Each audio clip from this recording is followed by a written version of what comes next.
Nama saya Edwin. Nah, ini ada dua pertanyaan yang ingin saya tanyakan ke Ustadz Hanan Ataki. Yang pertama, alhamdulillah sudah 1,5 tahun ini saya sudah berhijrah dari dunia gelap pacaran. Dari yang dulu untuk sholat subuh saya ropel dengan duha. Alhamdulillah sudah 1,5 tahun ini sudah sudah 1,5 tahun ini sudah alhamdulillah bisa rutin tertib berjamaah di masjid. Nah, yang ingin saya tanyakan adalah bagaimana cara mengajak teman-teman dekat saya untuk bisa rutin sholat berjamaah di masjid waktu subuh khususnya. Padahal beberapa dalil sudah saya sampaikan, kok hasilnya kok masih sama saja. Itu yang pertama. Terus yang kedua, kemarin Rabu saya diundang Dinsos Kota Kediri untuk mengisi acara sosialisasi ke sekitar 14-15an anak pang. Nah, yang ingin saya tanyakan, waktu saya sosialisasi itu kurang ada gregetnya gitu. Masih selama saya sosialisasi di sana masih sepaneng. Artinya sepaneng masih kurang ada interaksi antara yang saya ajak ngomong dengan saya sendiri. Padahal juga saya sampaikan bahwa saya dulu berangkat waktu SMP juga hampir sama seperti mereka. Sudah saya samakan kondisinya, saya dulu juga pernah merasakan kehidupan di jalanan, sampai akhirnya saya ajak rutin. Insya Allah di Dinas Sosial sendiri tahun depan mau ada gerakan pemuda untuk meramaikan masjid-masjid yang ada di Kota Kediri. Itu insya Allah mau saya bantu juga rencananya. Jadi yang pertanyaan kedua, bagaimana cara mengajak hijrahnya untuk anak-anak khusus yang pang. Soalnya saya lihat sendiri ada yang pakai tindik di hidung, ada yang tatoannya sampai ke leher. Itu yang benar-benar dunia yang baru bagi saya, dan saya belum pengennya masuk ke ranah yang seperti itu. Jazakallahu khairan. Assalamualaikum warahmatullahi wabarakatuh. Kalau teknis salah satu pengalaman saya di masjid, kalau untuk anak muda, kita harus mengusahakan gimana caranya masjid kita ini yotable. Masjid kita ini masjid yang akrab dengan selera anak muda. Salah satunya kita sedang merancang dekor masjid itu yang instable. Jadi orang datang ke masjid itu bisa selfie. Karena masjidnya instable. Artinya bukan ornamen yang terlalu terkesan, oh ini Arabian style misalnya, enggak. Dia instable, pas lucu ya. Dan itu enggak butuh biaya besar untuk bisa membuat sedikit dekor. Salah satu gimmick di masjid itu ada unsur instable-nya, layak di selfie-in, kemudian nanti di situ ada fasilitas buat anak muda, wifi gratis. Tetap dengan ada rule yang harus dijaga karena di masjid. Kemudian ada kopi dan cemilan gratis. Sehingga anak-anak muda nongkrong di teras masjid itu sambil nge-wifi. Kemudian juga ada kopi gratis dan dia nyaman di masjid. Mudah-mudahan dengan demikian dia semakin dekat ke masjid. Dan sekarang alhamdulillah di Bandung kita sedang membuat sebuah youth space. Youth space itu ruang bermain buat anak muda tapi adanya di dekat masjid. Kita akan bikin spot yang banyak. Masjid ini basket, masjid ini skateboard, masjid ini BMX, masjid ini parkour. Setiap permainan anak muda itu ada di dekat masjid. Dan tidak dilarang untuk melakukan perlombaan di dekat masjid. Kayak kemarin kita mengadakan acara fasting and riding. Jadi kita bikin acara event pas Ramadan itu ngabuburit dengan komunitas Vespa, skateboard, BMX, dan mural. Jadi kita bikin acaranya kontes skate di depan masjid sama BMX. Ada yang bertanya, ada gitu dalil bolehnya kontes skate atau lomba BMX di depan masjid? Ada dalil Bukhari. Walaupun bahasanya bukan skate, tetapi di dalam Sahih Bukhari ada sebuah judul hadis, bolehnya menamakan masjid dengan nama suatu suku atau kabilah. Bolehnya menamakan nama masjid dengan nama suku atau kabilah. Kayak misalnya Masjid Agung Kediri. Walaupun tidak ada namanya, misalnya ada nama apa? Kayak di Aceh namanya Masjid Baitur Rahman. Tapi diganti menjadi Masjid Aceh, itu boleh. Ternyata di dalam hadis itu bukan hanya ada pelajaran tentang nama masjid. Tetapi hadisnya Nabi pernah mengadakan acara lomba mengendarai onta dari satu tempat ke tempat yang lain. Ternyata finishnya itu di Masjid Kabilah Fulan. Finishnya di Masjid Kabilah Fulan. Artinya lombanya itu dari satu tempat sampai ke masjid. Startnya di tengah padang pasir, finishnya di masjid. Dan itu di depan masjid. Bayangin aja suasana finish. Kan beda dengan suasana start. Selama itu sesuatu yang tidak berlebihan dan tidak mengganggu ibadah, tidak mengganggu masyarakat. akhirnya kita adakan kontes skate di depan masjid pas Ramadan menjelang ngabuburit.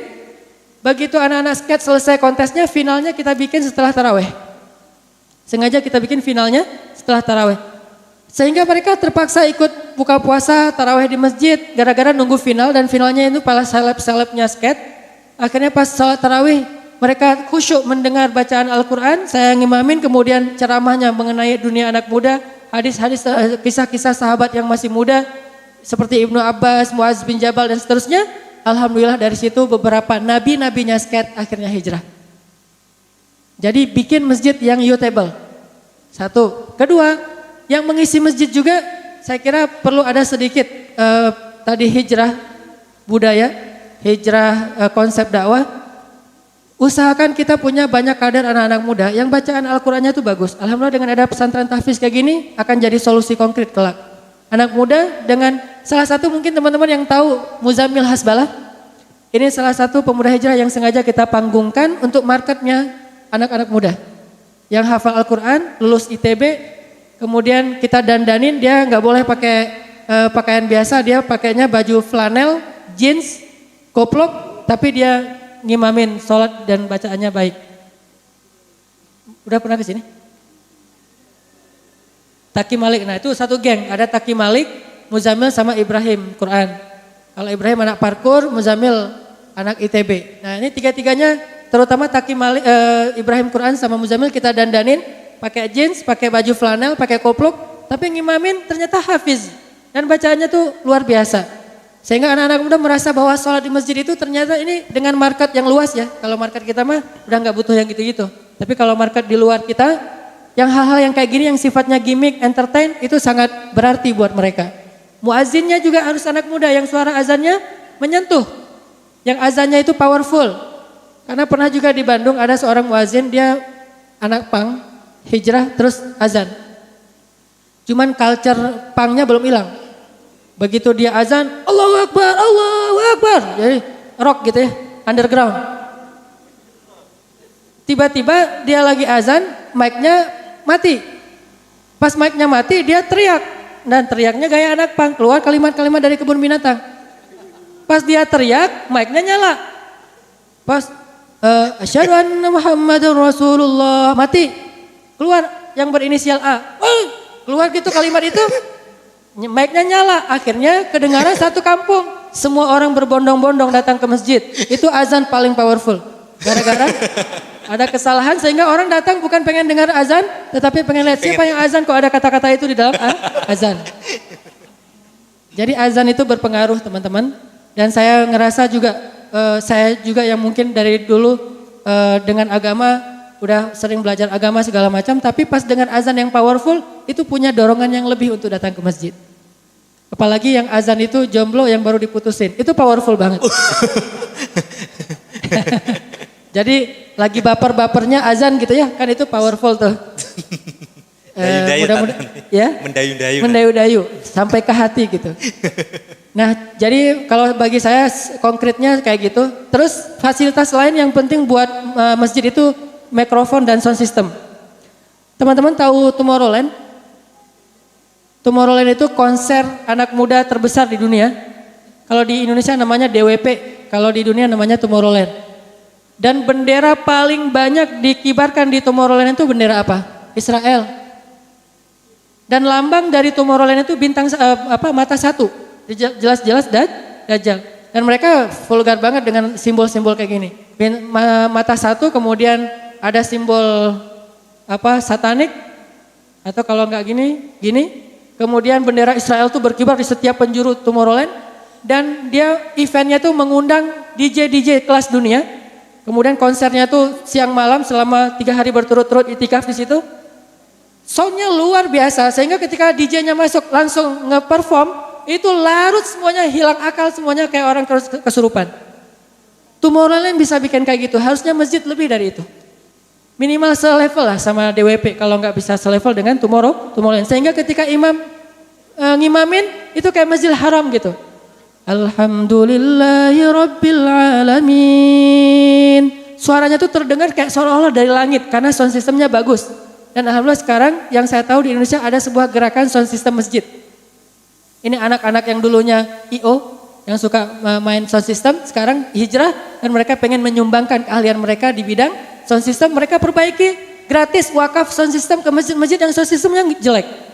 Seolah-olah masjid ini nggak layak gitu untuk dinikmati oleh anak muda. Hanya layak untuk dinikmati oleh orang-orang tua yang mungkin nggak terlalu berpengaruh dengan sound system. Anak muda entertain penting. Makanya salah satu hal yang masuk dalam sifat anak muda itu entertain, love, dan pekerjaan.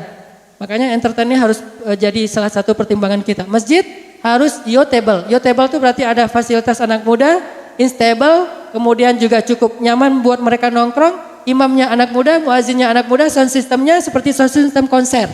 Mudah-mudahan dengan demikian ini kalau sifatnya gerakan ya, tapi kalau secara personal ada lagi nanti mungkin treatment khusus buat personal touch.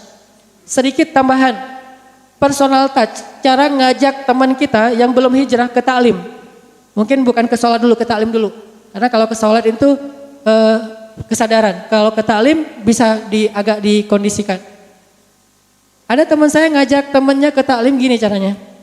Dia bilang ke temannya yang gak pernah ikut taklim, dia bilang, itu ada taklim bagus, cuma saya mah kalau sendiri gak nyaman, kamu temenin saya dong, saya gak berani kalau sendiri. Minta ditemenin, bukan ngajak untuk taklim. Ini no judgment. Jadi dia bukan ngajak, kamu ikut taklim supaya kamu paham Islam, bukan. Temenin saya dong ke taklim, saya kalau sendiri mah canggung, gak berani, kamu yang temenin. Akhirnya ya udah, gua temenin, habis itu kita jalan ya. Akhirnya ikut taklim, habis taklim gak jadi jalan karena dia sadar. Dan alhamdulillah dia udah ini ke saya dulu, Ustadz nanti saya bawa teman baru, tolong materi ini dibahas. Akhirnya saya bahas materi-materi tentang taubat, ayat-ayatnya, hadis-hadisnya, disentuh hatinya. Malah setelah itu, udahlah saya gak pulang, kamu aja pulang, ngapain? Mau itikaf. Wah, pertama datang ke taklim, itikaf. Mungkin bisa dengan cara-cara yang smooth kayak gitu. Jangan sampai terkesan kita menggurui dia, tapi terkesan kita teman sama dia, sama-sama lagi pengen belajar. Ini hal-hal yang teknis yang saya alami selama ini.